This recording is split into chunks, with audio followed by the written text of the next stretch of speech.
दीदी तव्हां हिन सोफा ते वेही आराम सां लाफ्टर शेफ ॾिसो, कॉफी पियो, कुकिंग सिखो। आहे त मस्त, पर सोचां थी 2 सीटर वठां कि 3 सीटर वठां। तव्हां घणियूं भेनर आहियो पाण में? असां 3 भेनर आहियूं। बस जवाब तव्हांजे साम्हूं आहे, 2 वेठी हुजनि, हिकु बीठी हुजे, सुठी लॻंदी ॻाल्हि। हिकु किचन में बीह करे मैगी ठाहींदी न। अच्छा। ऐं पढ़ाई पचर कयो त पोइ बि उहो वीचारी मैगी ठाहे। हाँ यार, असां पढ़ाई पचड़ त जाम कंदा आहियूं। उहो ई त। अरे वाह, इहो था वठो न एल शेप सोफ़ा। उहे बि रातो इहा बरबर कंदी रहंदी आहे ऐं मूंखे त उअं ई निंड ईंदी आहे। छा था ॻाल्हायो तव्हां इहो? दीदी एल शेप सोफा भी ट्रेंडिंग में अथव अॼुकल्ह, पसंदि था कनि माण्हू जाम। इन फ्यूचर तव्हांजे बबलूअ जी शादी थींदी, छोकिरी वारा ॾिसण ईंदा, छोकिरे जो पीउ, छोकिरीअ जी मां, छोकिरीअ जी पुफी, ड्राई फ्रूट जी प्लेट पई हूंदी टेबल ते, हिकिड़े सेकंड में हा कंदा, छो सोफा ॾिसी करे। अरे हे सभु त असां सोचियो ई न। हलो इहो डन था कयूंसि। मां त पहिरियों ई चयो में हे बेस्ट आहे। ॿुधो, पर्दा ॾिसूं, मस्त था लॻनि जाम। दीदी पर्दा तव्हांखे हिकदमि यूनिक डिज़ाइननि जा मिलंदा, इंस्टाग्राम ते रीलूं ठाहींदा आहियो? ॿुधाए, जाम शौंक़ु आहे। बस पोइ हे लॻायो न, स्टूडियो थी वेंदो घरु तव्हांजो, रीलुनि में बैकग्राउंड ईंदो आहे ज़बरदस्त। एक्सट्रीम क्वालिटी जा पर्दा अथव, full proper stitching, proper finishing. इहो असांजो पंहिंजो स्टीमर अथव, स्टीम करे फिनिशिंग कंदा आहियूं। रूम लाइ पिंक पर्दा वठूं? हाँ वठ न, इहा पर्स भी पिंक वठंदी आहे, सैंडल भी पिंक वठंदी आहे, चादरूं भी पिंक वठंदी आहे। हिन जो वस ॿुधेसि त मूंखे भी गुलाबी कपिड़ा पाए करे घुमाए भाऊ।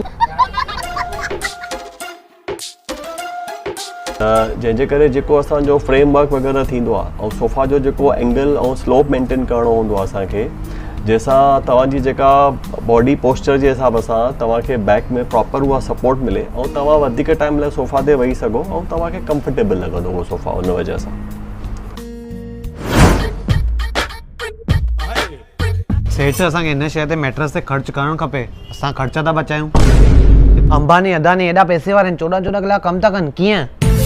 हिननि खे निंड सुठी थी मिले, मैट्रेस कंफर्टेबल हूंदो न। अच्छा। सेठ खे अचो मैट्रेस ॾेखारनि, मस्त कंफर्टेबल।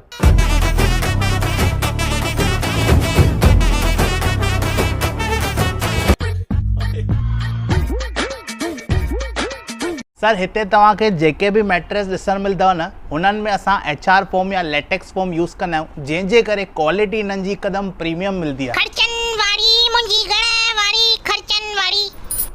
हाँ ॿुधाए। अरे गादी वठण आयो आहियां न नॉवेल्टी गैलरी मां। छा 2 टे कलाक सुम्ही ॾिसां? हे प्रभु। अरे न ॾिसण में ई लॻे थी हिकदमि बेस्ट क्वालिटी आहे। सर हे ऑर्थोपेडिक मैट्रेस अथव, डॉक्टर रिकमेंड कयो अथऊं। अच्छा, डॉक्टर ने रिकमेंड कयो आहे? डॉक्टर पाण था चवनि हे यूज़ कयो, माण्हू त बि नथा ॿुधनि, पोइ चवनि था पुठीअ में सूर आहे, चेल में सूर आहे, गोॾे में सूर आहे। भाऊ मुंहिंजे पासे में डॉक्टर आहे, चए थो धरती ते सुम्हो, धरती ते सुम्हियमि त थधि पकड़े वरितईं, बुखार थी पियो, जुकाम थी वियो, बीमार थी वियुमि। न सर, हिन में तव्हांखे बैक खे सपोर्ट मिलंदो ऐं निंड तव्हांखे सुठी मिलंदी। अचो न सर, ॾिसो ट्राई कयो। ऐं सपना तव्हांखे उचाईंदव। हाँ इहा ॻाल्हि अथव, सपना हिन में उचाईंदा अथव। भाई तव्हां फॉरेन वियाव, फॉरेन या BMW गाॾी वरितव। BMW गाॾी? अरे हाणे असांजी पुफी आहे न, हुन बबूअ जी शायदि शादी न पई थिए, 40 साल जो थी वियो आहे। जंहिं ॾींहुं मैट्रेस वठी आई न, राति जो सुम्ही चए थी मूंखे बबूअ जो सपनो आयो, भाई पुट जी शादी थी वई आहे। भाऊ सपने में सही माई ख़ुशि त थी। ऐं पोइ ॿिए ॾींहुं हनीमून ते वियो न हुनजो पुटु। शादी थी आहे, हनीमून ते त वेंदो न। मां सुम्ही थो ॾिसां। सर हे सर्वाइकल पिलो अथव। हा हे ॾिसो, हे तव्हांखे नेक पेन वग़ैरह हूंदो न, हिन में तव्हांखे हिकदमि आराम मिली वेंदो, रिलैक्स मिलंदो हिन में। अरे सुम्ही पिया। अरे भाऊ अचो सर। शय अखियूं बंदि करे खणी वञो, सेठ क्वालिटी हिकदमि बेस्ट अथव। ॿी ॻाल्हि, आफ्टर सेल बि तव्हांखे काई प्रॉब्लम अचे बिंदा असांखे फ़ोन कयो।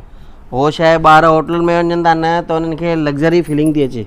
होटल जो कमु कीअं आहे, तव्हांखे 2-3 ॾींहं मज़ो ईंदो, 3 ॾींहं खां तव्हांखे अनकम्फर्टेबल लॻणु चालू थींदो। हे तव्हांखे ड्यूरेबल आहे, लाइफ टाइम कंफर्टेबल लॻंदो तव्हांखे।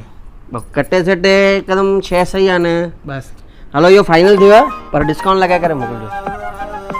तव्हां तव्हां भी पंहिंजे घर लाइ प्रीमियम क्वालिटी जा sofa fabrics, designer curtains, best and comfortable mattress, bedsheets, pillow, trending headboards था ॻोल्हियो त Novelty Gallery is the right choice, जिनते कस्टमर्स जो लास्ट 30 इयर्स खां ट्रस्ट आ। हिननि जी एक्सपीरियंस टीम प्रोडक्ट ते हीअं कम कंदी आ कि तव्हांखे क्वालिटी त मिलदी, लॉन्ग टर्म ड्यूरेबिलिटी भी मिलदी।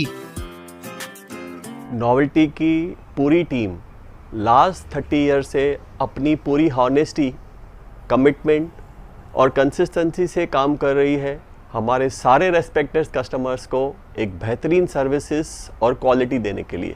Thank you so much. तव्हांजी भी फर्स्ट प्रायोरिटी आ क्वालिटी एंड कंफर्ट, त जरूर विजिट कयो नॉवेल्टी गैलरी। एड्रेस तव ऑपोजिट टाउन हॉल उल्हासनगर 3।